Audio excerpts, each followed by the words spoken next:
नमस्कार, astro Arvind Shukla channel में आपका बहुत बहुत स्वागत है। आप इस चैनल को लाइक करें, सब्सक्राइब करें ताकि आपको समय समय पे ज्योतिष से संबंधित जानकारियां मिलती रहें।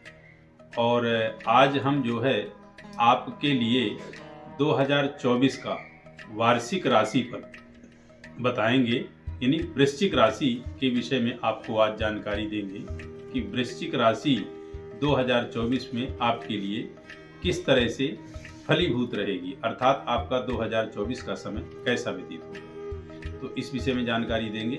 वैसे बेसिक देखिए ऐसा है कि इससे साधारण ही आपका फलादेश घटित होगा, बाकी बहुत जो डिटेल है और बहुत ज़्यादा जो फलादेश घटित होता है वो आपकी जो परमानेंट जन्म कुंडली है उसके आधार पर घटित होता है। ये एक गोचर है, साल भर का लगभग स्थिति ग्रह गोचर जो परिवर्तन होगा वो ऐसा होगा। इसके विषय में यह हम जानकारी आपको दे रहे हैं।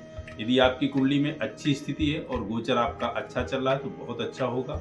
यदि आपकी कुंडली में खराब स्थिति है और गोचर भी खराब है तो निश्चित रूप से खराब होगा। इसमें ये जो है आपको जानकारी प्राप्त होगी।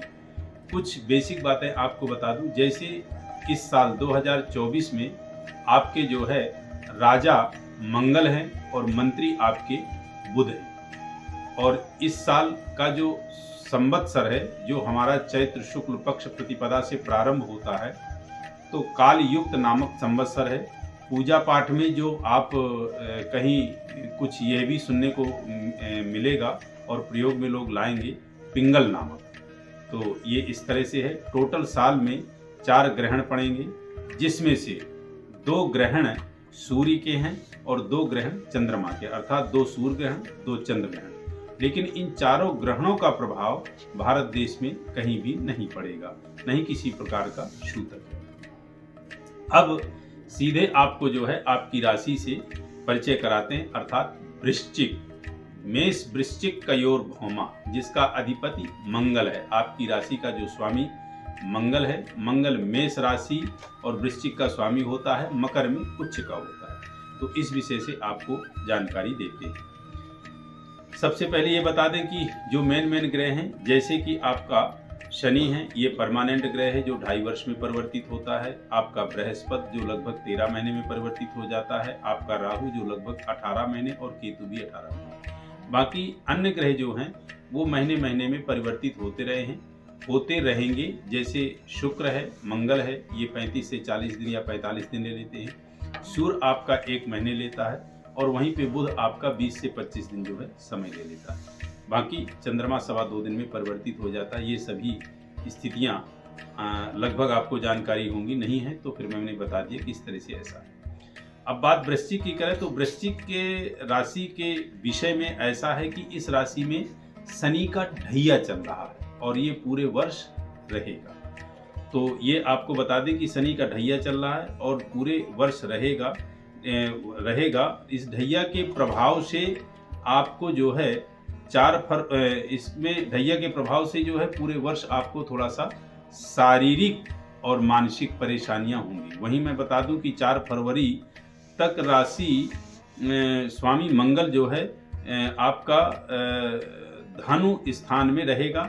ग्रह स्थिति के अनुसार मानसिक तनाव और व्यर्थ की जो है भागदौड़, अधिक खर्च एवं स्वास्थ्य संबंधी भी आपको परेशानियां रहेंगी। वहीं 5 फरवरी से 14 मार्च तक मंगल आपका उच्च राशि मकर में रहने की वजह से इसमें भी मान सम्मान में वृद्धि होगी तथा धन आगमन के योग बनेंगे।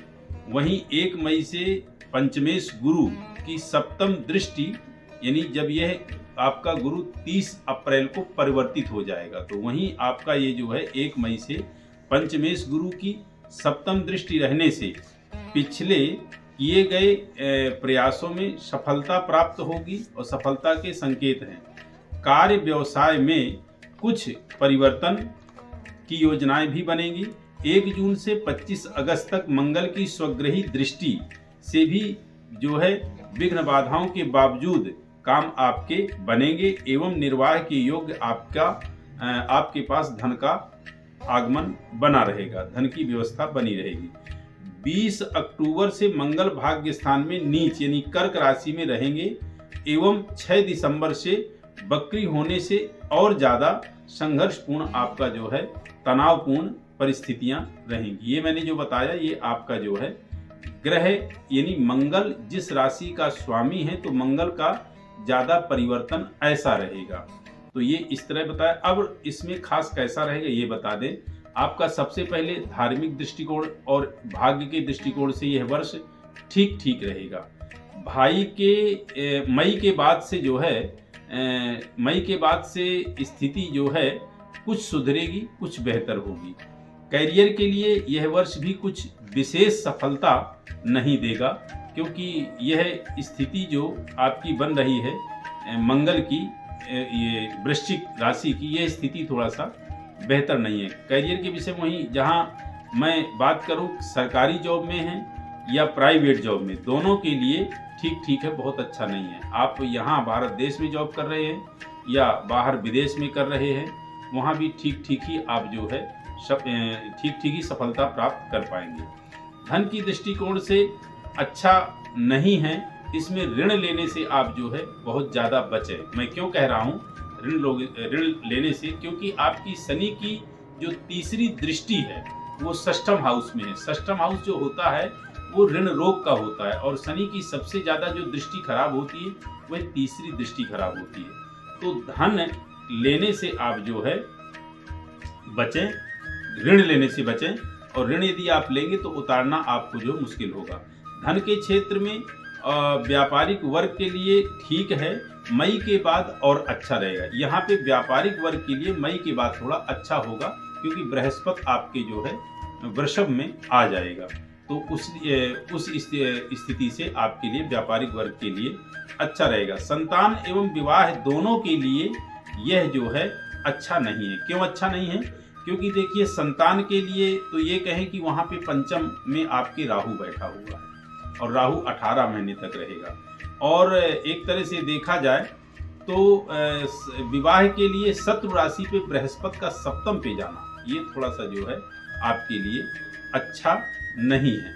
मई के बाद थोड़ी सी स्थितियां बृहस्पति हालांकि मंडप तक ले जाने का काम करते हैं। शादी में मांगलिक कार्य जो होता है बृहस्पति के द्वारा होता है, तो कुछ स्थितियों में कहीं बात बनते बनते आपकी अटकेगी, कुछ होगा, कुछ दिक्कत होगी। लेकिन ये है कि उसमें आपका ये रहेगा कि मंगल जब सप्तम में पहुंच जाएगा तो काम बनाने की भी स्थितियां उत्पन्न करेगा, काम बनने की पोजीशन भी आपके बनेंगे। तो ये स्थिति आपके संतान और विवाह के लिए मैंने बताई। उसके बाद कहें तो पारिवारिक जीवन ठीक ठीक ही है, यानी पारिवारिक जीवन ठीक ठीक मैं इसलिए कह रहा हूँ कि शनि आपके जो है चतुर्थ में बैठा है, और जो चतुर्थ का शनि होता है, मतलब जो चतुर्थ में शनि जहाँ बैठा, चतुर्थ भाव आपका है क्या?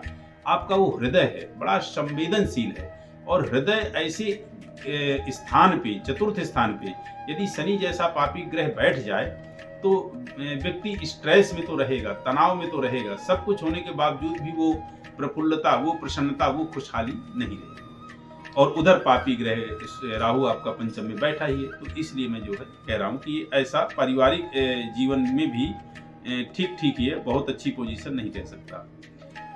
इसके अलावा मैं कहूँ कि आपका जो प्रेम संबंध के लिए है, प्रेम संबंध के लिए, स्वास्थ्य के क्षेत्र के लिए सावधानी बरतें। इस विषय में भी आप प्रेम संबंध वाले जो व्यक्ति हैं वो अपने आपसी व्यवहारिकता में बहुत ही मृदुलता की जो है व्यवहारिकता रखें। बेवजह की किसी टॉपिक को लेकर के बहस ना करें और समय को देखते हुए ही अपने पेरेंट्स से पहल करें अपनी जिंदगी को आगे शुरुआत करने के लिए।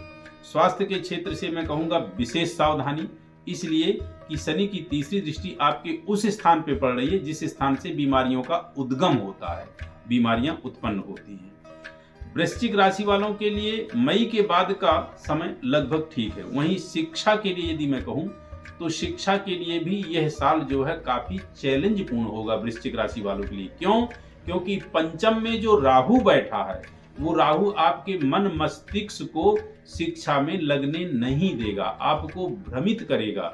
इसलिए वृश्चिक राशि वाले जो कॉम्पिटिटिव विद्यार्थी हैं, जो शोध कर रहे हैं, जो सर्च कर रहे हैं, जो प्रतियोगिता में जो है तो भाग ले रहे हैं, उन सभी विद्यार्थियों के लिए मैं कह रहा हूं कि जो वृश्चिक राशि के हैं उनको विशेष प्रयास करना होगा, क्योंकि पूरे वर्ष पंचम में जो है आपके बृहस्पति विराजमान है और वो भी वृश्चिक राशि में जो है मीन में, तो इसलिए इस चीज पे आपको जो विशेष ध्यान रखना है। अब लगभग यदि कहूँ तो ये जो आपका वृश्चिक राशि वालों के लिए है, मई के बाद थोड़ा सा स्थिति सुधार आएगी। मई के बाद आपको लाभ होगा जब बृहस्पति का राशि परिवर्तन होगा। तो 1 मई को बृहस्पति ग्रह जो है लगभग दोपहर के बाद जो है राशि परिवर्तन करेंगे, उसके बाद स्थिति कुछ जो है बेहतर सुधरेगी। लगभग इस पूरी साल के स्थिति को मैं यदि कहूँ कि क्या स्थिति रहेगी, तो जो वृश्चिक वाले व्यक्ति हैं उनका 50-50% है। यदि कड़ी मेहनत करते हैं, कर्म के प्रति समर्पणता की भावना रखते हैं, तो निश्चित रूप से उनको सफलता मिलेगी। तो प्रतिशत में यदि बात करूं कि शुभता लिए हुए 50-50 की है, 50% शुभता है और 50% आपकी जो है अशुभता है। वहीं मास की बात कर लूं तो आपका फरवरी, आपका जून, आपका अगस्त और आपका अक्टूबर, ये महीने आपके लिए नेक्स्ट रहेंगे, अरिष्टकारी रहेंगे। तो आप जो है इन महीनों में कोई भी कार्य करें तो बहुत अच्छे से आप देख करके, मुहूर्त वगैरह का अच्छे से दिखवा करके फिर आपको शुरू करना है। प्रॉपर्टी के क्षेत्र में बहुत सोच समझ के इन्वेस्ट कीजिएगा। मैं इस वाक्य को नहीं बता पाया बीच में। प्रॉपर्टी में यदि आपको कोई भूमि, भवन, वाहन आदि का, वाहन के लिए नहीं कहूँगा, वाहन के लिए तो ठीक है, भूमि भवन के लिए यदि कोई भी आपको निर्णय लेना है तो उसमें बहुत सोच समझ करके ही आप इन्वेस्ट करना। और यदि आपकी स्थिति अच्छी नहीं है या आपको ठीक नहीं दिख रहा तो बिल्कुल आप किनारा काट लेना। स्वास्थ्य के लिए आपको बेहद जो है सावधान रहना है। अब बात कर लें कि आपके पास ये चीज़ें हैं तो आप इनसे बचेंगे कैसे। एक तो मैंने बता दिया कि शनि का जो है ढैया रहेगा पूरे वर्ष, तो शनि के लिए आप चाहें तो तुलादान भी कर सकते हैं। और शनि के लिए तुलादान के अलावा जो छोटी छोटी चीज़ें होती हैं, जैसे तुलादान किया और उसी के साथ साथ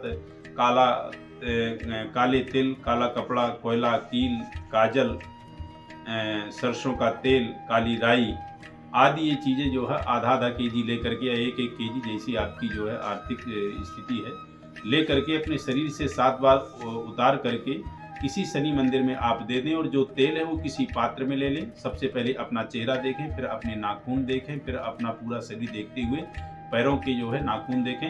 ये मैं इसलिए कह रहा हूँ कि इस तरह से पूरी जो परछाई आप देखेंगे उससे तैलाभिषेक आपने कर लिया, एक तरह से तेल से स्नान कर लिया, परछाई उसमें देखेंगे और वो आप जो है शनि मंदिर में दे दें। हाँ, ये ध्यान रखेंगे कि जो तुला दान करेंगे उसमें निश्चित रूप से आप जो है किसी अच्छे व्यक्ति को, यदि कोई ब्राह्मण ले ले तो बहुत अच्छी बात है, ना ले तो किसी गौशाला में संकल्पित दान करें तो बहुत अच्छा रहेगा। अब बात कर लें और उपाय आप क्या कर सकते हैं। तो जैसे सबसे पहले आप जो है राम रक्षा स्तोत्र का पाठ है, या आप जो है भगवान हनुमान लला के लिए बजरंग बाण है, मारुति स्तोत्र है, हनुमान चालीसा है आदि का पाठ करें। और विशेष लाभ करेगा सुंदरकांड का पाठ। और भगवान श्री रामचंद्र जी के कुछ मंत्र जैसे श्री रामचंद्राय नमः या श्री राम दूताय नमः या हनुमते नमः आदि आप जो है मंत्रों का जाप कर सकते हैं।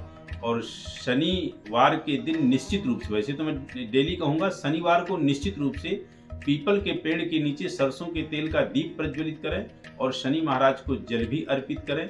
ऐसा करने से, और हो सके तो दशरथ कृत शनि स्तोत्र का पाठ करें, तो ये आपके लिए जो ढैया है वो बहुत ही जो है साधारण हो जाएगी और स्वास्थ्य आपका अच्छा रहेगा। भक्ति से जरूर जुड़ें। भक्ति से जब तक नहीं जुड़ेंगे तब तक आपकी समस्याएं कोई ना कोई आती रहेंगी। और समस्याएं भक्ति से जुड़ने के बाद आएंगी तो, लेकिन आप उसमें गंभीर रहेंगे, आप उसमें धैर्यवान रहेंगे, आपका पूरा विवेक दिमाग सही काम करेगा, तो आप अपनी परिस्थितियों से बाहर निकल आएंगे। इन्हीं सभी चीज़ों को आप शमन तभी कर पाएंगे जब आप भगवान से जुड़ेंगे। और भगवान में मैंने बताया कि हनुमान लला और श्री रामचंद्र जी की यदि आप आराधना करते हैं तो बहुत अच्छा रहेगा। आप सभी को आगामी कैलेंडर के हिसाब से जो 2024 है बहुत ही अतिशय मंगलमयी रहे। आप लोग निरोग रहें, स्वस्थ रहें, धन धान्य से परिपूर्ण हैं और परमपिता परमात्मा की कृपा आप सभी पर बनी रहे। नमस्कार।